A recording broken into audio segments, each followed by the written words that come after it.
मैं ज्योति बिंदु आत्मा हूं। तो आज से लेकर पुरुषार्थी जीवन में अंत तक आत्मिक स्टेज में रहेगा तो ब्रॉड ड्रामा में भी कैसा पार्ट बजाएगा? निराकारी, निर्विकारी, निरहंकारी स्टेज का ही पार्ट बजाएगा ना। फिर सवाल पैदा होता है वो सबसे नीचे क्यों गिरता है? वो आखिरी जन्म में आकर के गलत फहमी हो जाती है कि मैं आत्मा सो परमात्मा, मैं ही शिव हूं, मैं ही सृष्टि का कल्याणकारी हूं, मेरे संग के रंग से इस दुनिया सुधरेगी। तो जितने भी सत्संग में आते रहे ओम मंडली में, उनके साथ उसने संग का रंग देना इंद्रियों का शुरू कर दिया। असली ज्ञान तो है नहीं, है नहीं है। तो पतन होगा या उत्थान होगा? आत्मा का पतन हुआ। तो अधोगति में भी ले जाने वाला वो ही हो गया क्या? और ऊर्ध्वगति में ले जाने वाला फिर कौन? वो ऊपर वाला, वो तो साकार शरीर ही नहीं है। वो कैसे संग का रंग लगाए? जिसमें प्रवेश करता है, किसमें प्रवेश कर, उसने तो प्रवेश कर लिया। ओम मंडली में प्रवेश नहीं किया, प्रवेश तो किया, फिर सदगति तो नहीं की।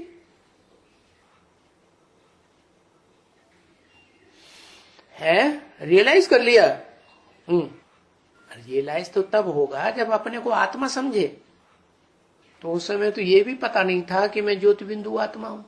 ओम मंडली में तो बड़ा लाल लाइट का गोला बनाते थे, उसी को याद करते थे, उसी को भगवान मान लिया।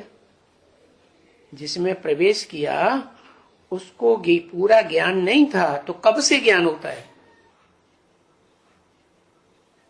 हाँ, तो ज्ञान वो तब मिलता है जब जिसने पहले निश्चय कर लिया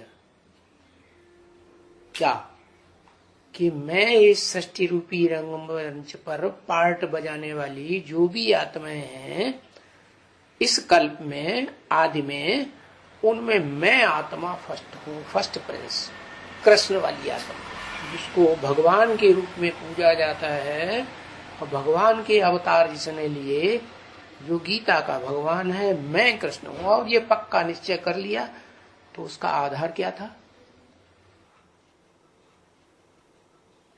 पक्के निश्चय का क्या आधार था?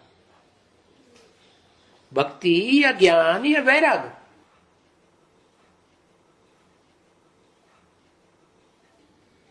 मुरली आधार था। उसने समझा, सुना, किसके द्वारा मुरली सुनी उसने?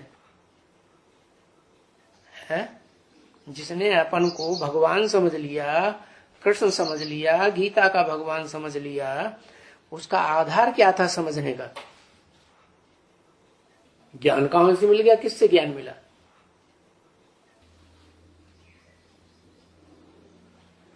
शंकर से। उस समय शंकर प्रत्यक्ष हो गया था क्या? किसी को पता चल गया ये शंकर है?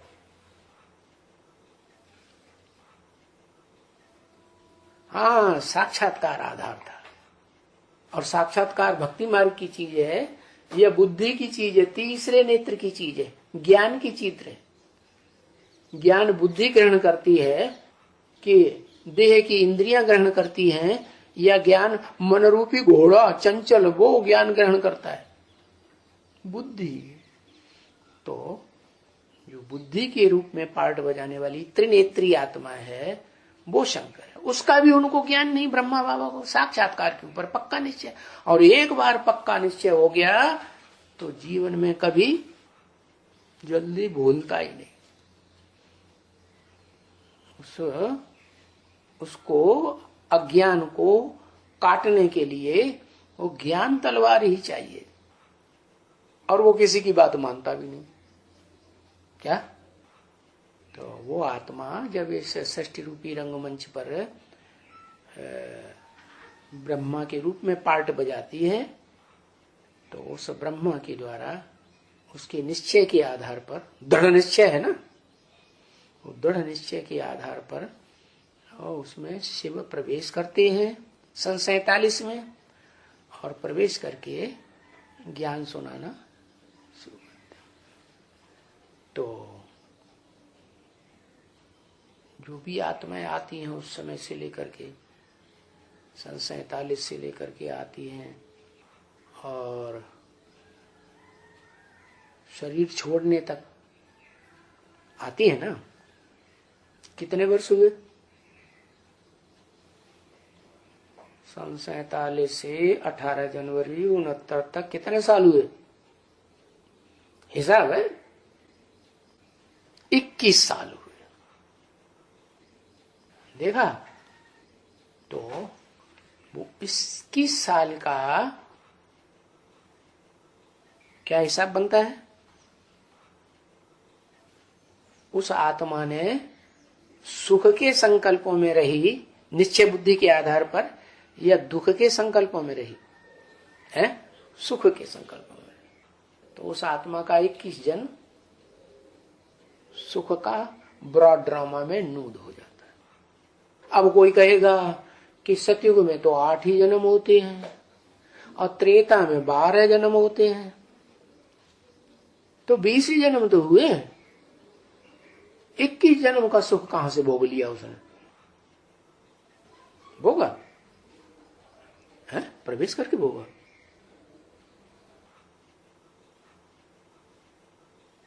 तो बताया कि त्रेता नाम ही पड़ता है तब, त्रेता में चंद्रवंशी होते हैं ना, उनका नाम ही पड़ता है तब जब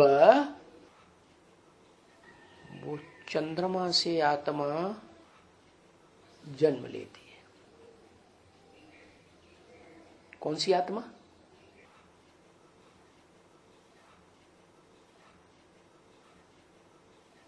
राम की आत्मा। क्योंकि सतयुग की आदि में तो है वो नारायण, महाराजा है सतयुग का, और अंत में वो नीचे गिरेगा कि ऊपर ही उठेगा? नीचे गिरता है सुख भोगते भोगते। तो अंतिम जन्म में प्रजा बन जाती है। और प्रजा भी कैसी बनती है? फर्स्ट क्लास साहूकार प्रजा। ऐसा साहूकार जो उस समय के 8वें जन्म के सतयुग की पीढ़ी के राजा को भी लोन देती है राज्य चलाने के लिए। भले लोन नहीं भी देती हो तो भी बड़ा साहूकार है। और उसके घर में राम वाली आत्मा जन्म लेती है।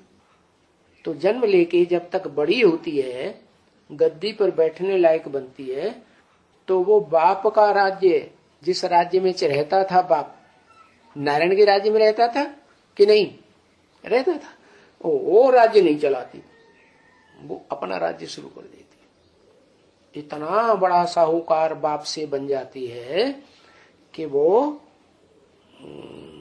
अपनी राजाई शुरू करती है।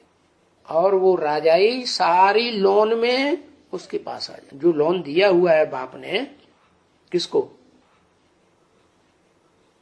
लोन चलता है ना, तो जन्म जन्मांतर वो लोन चढ़ता रहा। आखिरी नारायण जो 8वां है वो लोन के आधार पर चलता है। और शूटिंग कहां करता है लोन की? संगम युग में। संगम युग में उस आत्मा ने जो ज्ञान में आने के बाद पुरुषार्थ करना चाहिए, ज्ञान का लेन देन, जो शिव ने सुनाया ज्ञान वही दूसरों को सुनाना, वही ब्राह्मण का कर्म हुआ ना। कि अपना ज्ञान मिक्स करना, मनुष्यों का ज्ञान मिक्स करना। तो उन्होंने मनुष्यों का ज्ञान मिक्स किया और मनमत मिक्स की और अद्भुत जीवन कहानी बना दी। बड़ी मोटी किताब। और उसमें जीवन कहानी किसकी बना दी है? ब्रह्मा बाबा से प्रभावित हो गया। जो साक्षात्कार के आधार पर निश्चय किए हुए बैठा था उससे प्रभावित हो गया। और जो साक्षात्कार से प्रभावित हुआ बैठा था उसकी अंतिम गति क्या हुई? हार्ट फेल हो गया। तो उसको फॉलो करने वालों की क्या गति होगी? सबका हार्ट फेल होने लगा। चाहे वो जगदीश भाई हो, चाहे वो कुमार का दादी हो, चाहे वो रमेश भाई हो, चाहे कोई भी भाई माताएं बहनों हो, जो ब्रह्मा के ऊपर निश्चय करके बैठे, ब्रह्मा की गोद का जिनको ज्यादा नशा था, और मुरली में क्या बोला, इस ब्रह्मा का फोटो नहीं रखना है, फोटो रखेंगे तो याद आएगा, और इस ब्रह्मा को फॉलो नहीं करना है, फॉलो करना है कर्मों में, लेकिन याद नहीं करना। क्या करना है? याद नहीं करना। अगर इसको याद किया तो इसका फोटो याद आएगा कि नहीं? और इस फोटोधारी ने यज्ञ के आदि में क्या किया? बड़ा पाप का काम।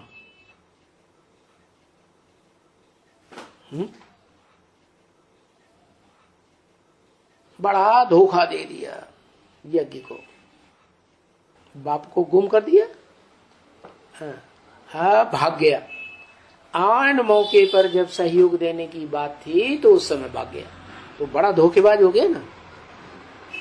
जैसे ज्ञान यज्ञ चल रहा है और उसमें जो धोखे दे करके बीच में भाग जाते हैं, और भाग जाते हैं तो विरोध भी करते हैं या विरोधियों का साथ देते हैं, तो पाप बनता है कि पुण्य? तो बड़ा भारी पाप बन गया। क्या पाप बन गया? विरोधी लोग संसार में से, सिंध हैदराबाद में से सिंधी लोग थे, उन्होंने बड़ा भारी विरोध कर दिया, क्योंकि दादा लेखराज के ऊपर तो उनकी श्रद्धा बैठी थी। जो कलकत्ते से आया ब्राह्मण, उसके ऊपर तो श्रद्धा नहीं थी।